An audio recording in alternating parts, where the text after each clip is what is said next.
Welcome to Sarasu சமையல். இன்றைக்கி நம்ம 4 விதமான ரசம் வெரைட்டிஸ் தான் பார்க்க போகிறோங்க. வாங்க என்னென்ன ரசம் பார்க்கலாங்க.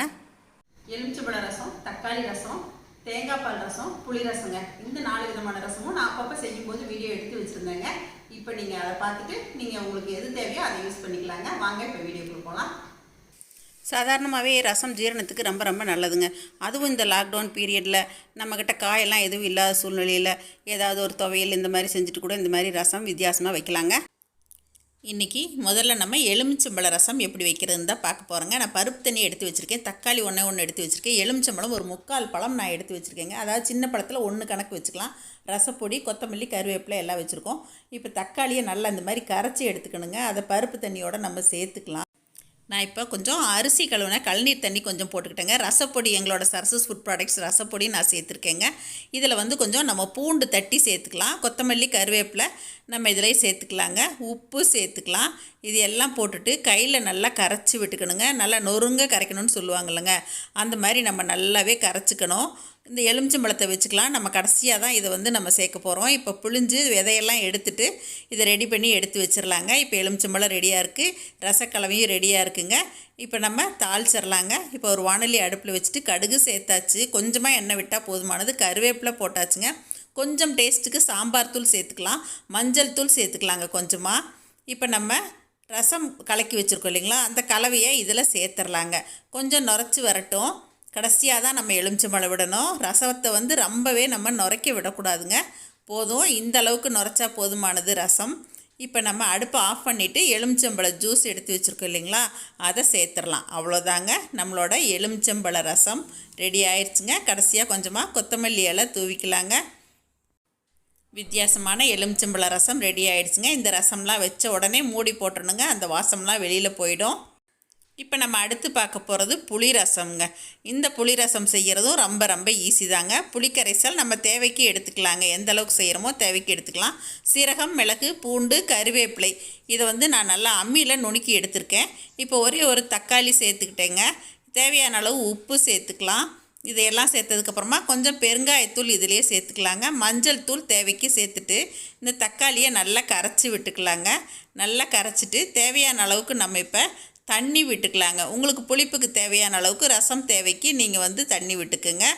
இப்போ இதை நம்ம தாளித்து எடுத்தாச்சுன்னா நம்மளோட புளி ரசம் ரெடிங்க. வாணலியில் எண்ணெய் விட்டாச்சுங்க. இதுக்குமே கொஞ்சமாக எண்ணெய் விட்டால் போதும். கடுகு, கருவேப்பிலை தாளிச்சாச்சு. நம்ம கலக்கி வச்ச ரசக்கலவையை இதில் சேர்த்துடலாங்க. இதில் சேர்த்து இது நல்லா நுரக்கட்டி வரும்போது இறக்கியாச்சுன்னா நம்மளோட புளி ரசம் ரெடிங்க. இப்போ இந்த ரசம் பாருங்கள் நல்லா நுரைச்சி வருது. இப்போ அடுப்பை ஆஃப் பண்ணிடலாம். இந்த ரசம் 2 நாளைக்கு நீங்கள் வச்சுருந்தீங்கனாலும் கெடாதுங்க. ஃபைனலாக உங்கள்கிட்ட கொஞ்சமாக கொத்தமல்லி இலை இருந்தால் போட்டுக்குங்க. இதுக்கு ஒரு துவையல் கூட வச்சு சாப்பிட்டா கூட போதுங்க, அவ்வளோ ஜோராக இருக்குங்க. மனசு எப்பயாவது ஒரு ரசம் இருந்தால் போதும் அப்படின்னு நினைப்போம் இல்லைங்களா, அப்போ நீங்கள் இந்த மாதிரி ரசத்தை வச்சு சாப்பிட்டு பாருங்கள், அருமையாக இருக்குங்க. எங்கள் ஊரில் இதை செலவு ரசம் அப்படின்னு சொல்லுவோம். அடுத்ததாக நம்ம ஒரு தேங்காய் பால் ரசம் பார்க்க போகிறோங்க. இப்போ இந்த தேங்காய் பால் ரசம் செய்ய தேவையான பொருட்கள் பார்த்துடலாங்க. நான் புளி கொஞ்சமாக தான் எடுத்து நான் இந்த மாதிரி கரைச்சி எடுத்து வச்சுருக்கேங்க. இதுக்கு தேங்காய் ஒரு 4-5 டேபிள் ஸ்பூன் அளவுக்கு 1 கப்பில் நான் எடுத்து வச்சுருக்கேன். அந்த தேங்காயை நம்ம அரைச்சி பால் எடுத்துக்கணும். தக்காளி இந்த புளி தண்ணியில் சேர்த்துடலாம். இப்போ நான் தாளிக்கிறதுக்கும் ஒரு தக்காளி வெட்டி வச்சுருக்கேங்க. நுணுக்கிறதுக்கு சீரகம், மிளகு, பூண்டு, கருவேப்பிலை எடுத்துருக்கேங்க. அதை நல்லா நசுக்கி எடுத்துக்கணும். உப்பு தேவைக்கு, கொத்தமல்லி, கருவேப்பிலை, காஞ்ச மிளகாய் ஒன்று, பெருங்காயத்தூள், சாம்பார் தூள் கொஞ்சமாக, மஞ்சள் தூள் தேவைக்கு, கடுகு தாளிக்க. இதுதாங்க. இதை வச்சுட்டு நம்ம செய்ய போகிறோம். இப்போ இந்த தேங்காயை மிக்ஸி ஜாரில் சேர்த்து நம்ம அரைச்சி எடுத்துக்கணுங்க. 1 கப் அளவுக்கு தேங்காய் எடுத்தால் 1.5 கப் அளவுக்கு நம்ம தண்ணி சேர்த்துக்கணுங்க. இப்போது புளி தண்ணியில் ஒரே ஒரு தக்காளி கரைச்சாச்சுங்க. தேங்காய் பால் பாருங்கள், ரொம்ப கெட்டியாக தேவையில்லை, ஓரளவுக்கு தண்ணி விட்டே எடுத்துக்கலாம். இப்போ இந்த அளவுக்கு 1 கப் அளவுக்கு தேங்காய் பால் எடுத்துக்கிட்டேன். இதில் சீரகம், மிளகு, பூண்டு, கருவேப்பிலை நுணுக்கிட்டு வச்சுருக்கேங்க. தாளிக்கிறப்ப போட்டுக்கலாம். அதே மாதிரி இந்த ரசத்துக்கு கொஞ்சமாக இஞ்சி சேர்த்துக்கணும், நான் ஸ்டார்டிங்கில் சொல்ல மறந்துட்டேன். இப்போ நம்ம ரசம் தாளிச்சிடலாங்க. இப்போ நம்ம ஒரு வாணலியில் தேவையான அளவுக்கு எண்ணெய் விட்டுக்கலாங்க. கடுகு சேர்த்துக்கலாம். ஒரே ஒரு சின்னதாக காஞ்ச மிளகாய் முழுசாகவே போட்டுக்கலாங்க. இப்போ சீரகம், மிளகு, பூண்டு, கருவேப்பிலை நுணுக்கினதை சேர்த்துடலாம். தக்காளி ஒன்று நறுக்கி வச்சு இல்லைங்களா, அதையும் சேர்த்துடலாம். இஞ்சி தட்டி வச்சதை சேர்த்துடலாம். கருவேப்பிலை சேர்த்துக்கலாம். இதை சேர்த்து நல்லா வதக்கி விட்டுடலாங்க. கரண்டியால் நம்ம நல்லா மசிச்சு விட்டுக்கணும். அந்த தக்காளி உரு தெரியாத அளவுக்கு நம்ம நல்லா மசிச்சுக்கணும். இந்த மாதிரி மசித்ததுக்கப்புறமா கொஞ்சம் கொத்தமல்லி இலை இப்போ சேர்த்துக்குங்க. இந்த சாம்பார் தூள், பெருங்காயத்தூள் நம்ம இப்போ சேர்த்துக்கலாங்க. சாம்பார் தூள் இந்த ரசத்துக்கு ரொம்பவே டேஸ்ட் கொடுக்கும். அதனால் நம்ம சாம்பார் தூள் காரத்துக்கு சேர்க்குறோம். மஞ்சள் தூள் சேர்த்துக்கலாம். இப்போ மஞ்சள் தூள் சேர்த்துட்டு இப்போ இந்த புளி கரைசல் எடுத்து வச்சோம் இல்லைங்களா, தக்காளி சேர்த்து அதை சேர்த்துடலாம். இப்போ தேவைக்கு நம்ம தண்ணி விட்டுக்கலாம். உங்களுக்கு புளிப்புக்கு தேவையான அளவு பார்த்துட்டு தண்ணி விட்டுட்டு உப்பு சேர்த்துக்கோங்க. இப்போ இது வந்து கொதித்து வருது இல்லைங்களா, இந்த ஸ்டேஜில் நம்ம எடுத்து வச்சுருக்க தேங்காய் பால் சேர்த்துடலாங்க. பாருங்கள், இந்த மாதிரி தேங்காய் பாலை சேர்த்துக்கணும். தேங்காய் பால் சேர்த்து ரொம்ப நுரைச்சி வர வேண்டியதில்லை. அப்படியே அந்த ஓரம் மட்டும் நுரக்கட்டினா போதுமானது. நுரைச்சி வந்துச்சுன்னா அப்படியே பிறுபிறுன்னு ஆன மாதிரி ஆயிரும், தேங்காய் திரிஞ்ச மாதிரி ஆகிடும். அந்த ஓரம் மட்டும் நுரக்கட்டுறப்ப நம்ம கொஞ்சமாக கொத்தமல்லி இலை தூவி இறக்கியாச்சுன்னா நம்மளோட தேங்காய் பால் ரசம் ரெடிங்க. இப்போது கம தேங்காய் பால் ரசம் ரெடி ஆயிடுச்சுங்க. இதில் கொஞ்சமாக கருவேப்பிலையும் மேலாப்பில் தூவிக்கலாங்க. நல்ல ஒரு பச்சை கருவேப்பிலை போடும்போது நல்ல ஒரு வாசம் கிடைக்கும். இந்த மாதிரியும் நம்ம என்றைக்காச்சும் ஒரு நாள் ரசம் கொஞ்சம் வித்தியாசமாக செஞ்சு பார்க்கலாங்க. ஒரே மாதிரி ரசம் வச்சு போர் அடிக்கிற அன்றைக்கி நீங்கள் கண்டிப்பாக இந்த மாதிரியெல்லாம் ட்ரை பண்ணி பாருங்கள். இப்போ அடுத்ததாக நம்மளோட சிம்பிளான தக்காளி ரசங்க. ஆமாங்க, இது ரொம்ப ஈஸி.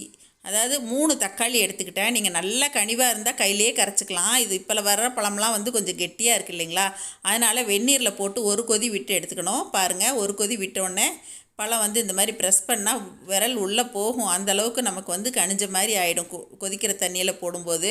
இப்போ இதோட தோல் எல்லாத்தையும் நம்ம ரிமூவ் பண்ணிடணுங்க.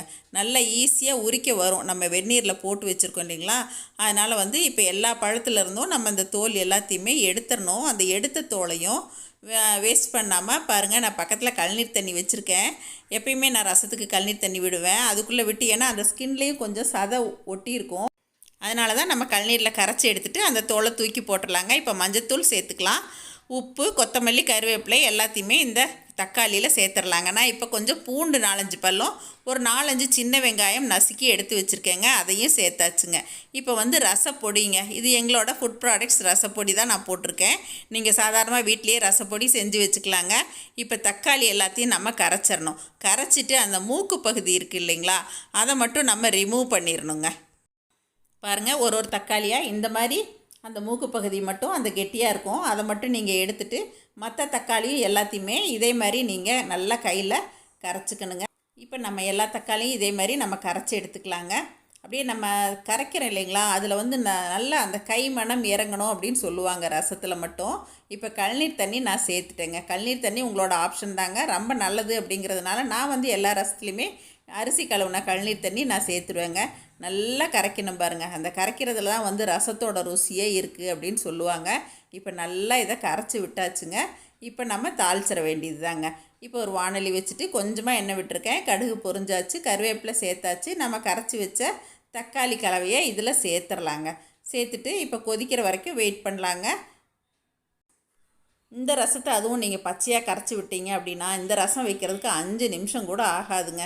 பாருங்கள், இப்போ நல்லா கொதிச்சிருச்சு, ஓரம்லாம் கொதி வர ஆரம்பிச்சிருச்சு. இப்போ கொஞ்சமாக கொத்தமல்லி இலை தூவிட்டு நம்ம அடுப்பை ஆஃப் பண்ணிடலாங்க. இப்போ நம்மளோட தக்காளி ரசம் ரெடி ஆயிடுச்சுங்க.